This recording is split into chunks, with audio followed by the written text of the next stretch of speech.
The first thing Amara noticed that night was not the plate shattering on the kitchen floor but the silence that followed. It was a silence so heavy it made the walls seem to lean in closer. Her son Kareem leaned back in his chair with that lazy smirk he had learned from his father. Beside him Zeniya stood tall and sharp, her eyes glowing with victory after the shout she had just delivered. Amara stood still, the soup dripping from her dress warm against her skin but her face cold as marble. For years she had lived like a shadow in her own home, moving softly, speaking less, and cleaning up after people who no longer saw her as a person. Kareem had changed once he met Zeniya. He had started to treat his mother like she was a burden and embarrassment even. When Zeniya moved in, she took over everything: the kitchen, the bedroom, the space where Amara used to pray. She called it redecorating, but what she really did was erase every trace of Amara from the apartment. Now Amara looked at the two of them laughing and something inside her clicked. Not broke, not snapped, just clicked into place like a lock turning. She picked up a napkin and wiped the soup off her hands slowly. She did not look at them, she did not say a word. She just walked away into her room, the one they had pushed her into after moving in. On her dresser sat a wooden box covered in dust.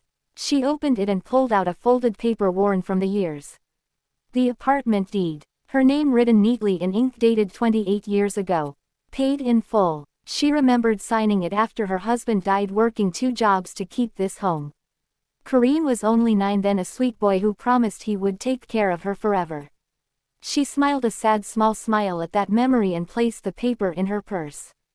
That night, while Kareem and Zeniya argued in the living room about new furniture, Amara packed her suitcase. Only a few clothes, her Bible, a photo of Kareem as a child, and the deed. She walked out quietly at midnight, not a sound except the old elevator creaking. The city air was cold but fresh. She took a taxi to a small motel on the edge of town and slept better than she had in months. The next morning she visited a lawyer, a woman named Patricia Lane, whose office smelled of coffee and paper. Amara explained everything calmly. Patricia looked at the document, then looked at her. "Mrs. Dawes, this place is yours legally. If your son and his partner have moved in without your consent, we can handle this quickly. Do you want them out?" Amara hesitated for a moment, her fingers trembling. "Yes," she said finally, "but I want it done properly. No shouting, no police at my door. Just quiet justice." Patricia nodded. "You'll have it." 2 weeks later a letter arrived at the apartment addressed to Kareem. He opened it and laughed, thinking it was another bill. But as he read, his face drained of color. Zeniya grabbed it from him, her long nails scratching the paper. The words were simple and brutal. Notice of eviction. Owner Amara Dawes requests immediate vacancy of premises. They both stared at it as if it were a bomb. When Amara returned that evening, she found them sitting on the couch waiting. Kareem stood up first, his voice sharp. "What is this, Ma? What are you trying to do?" Amara walked past him into the kitchen, picked up the broken pieces of her old plate still lying there from that night and placed them in the trash. Then she turned to him. "This is my home, Kareem. Always was. Always will be." Zeniya tried to step forward, but Amara raised her hand. "You shouted at me in my house. You threw my plate. You forgot who built this place. And now you both will remember."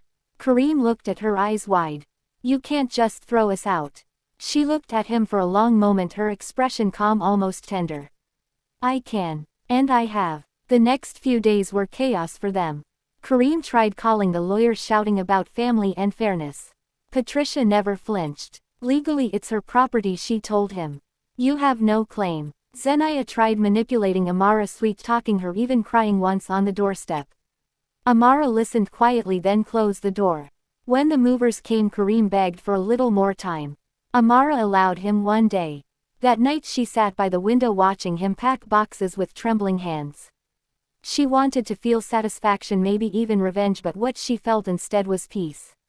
The kind of peace that comes when you stop pretending that weakness is kindness. The next morning they were gone. The apartment was finally quiet again. The curtains moved gently in the breeze. Amara brewed coffee in her favorite pot and set a single plate on the table. She poured herself a bowl of black-eyed pea soup, thick and rich, just the way she liked it. She ate slowly, smiling to herself. A week later Patricia stopped by to drop off the final documents. "Everything is settled, Mrs. Dawes," she said. "You're the sole legal owner now. No more trouble. Amara nodded and offered her tea. Patricia looked around at the apartment now spotless and calm. You did the right thing, she said softly. Sometimes silence is the loudest way to fight. Amara smiled. Silence kept me alive, but justice let me breathe. That evening she sat on the balcony watching the city lights flicker like small stars. She thought about Karim, wondering where he was, if he hated her or understood her. Maybe one day he'd come back knocking at the door, not as a son who owned everything but as a man who finally saw her. She hoped so, but if not, she would still be fine. She had her home, her peace, her strength.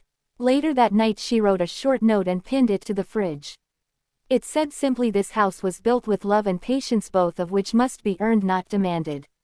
The apartment stayed warm that winter, the heater humming softly. Neighbors who had avoided her before started greeting her again. She hosted small dinners for the women from the building, made soup, shared stories, laughed. They called her Miss Amara with respect. Months passed. One afternoon a letter arrived from Karim, no return address, just his handwriting, shaky but familiar. It said, Ma, I'm sorry. You were right. I forgot what matters. I'm working again. I hope you're okay. I love you. She read it twice, then placed it under the deed inside the wooden box. Some things you protect by keeping them close. When she went to bed that night, the apartment felt alive again.